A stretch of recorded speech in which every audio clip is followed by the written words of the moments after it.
Yan. Hello, good morning. We're having this is Lee Poy with the signature of Albert Lee, complete name Lee Poy. 74 years of Singaporean, retired. Okay.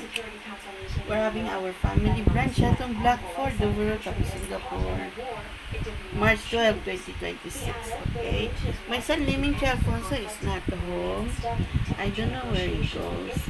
Supposed to come home at 5 a.m. or 6 a.m. He never come home. Maybe he go to Malaysia, Johor, I don't know. He never informed us. Okay? My son's share is there in case he come home and is hungry or he needed food. At least he got something to eat. Like I always do, okay? Okay, we're having a Hokkien mee with chicken and potato and with eggs, okay? Enjoy at the Blackford, the river. This is Lee Sin Pui vlog, okay? I help him to take a video and photo. This the pico yesterday I cooked, okay? Filipino dessert pico.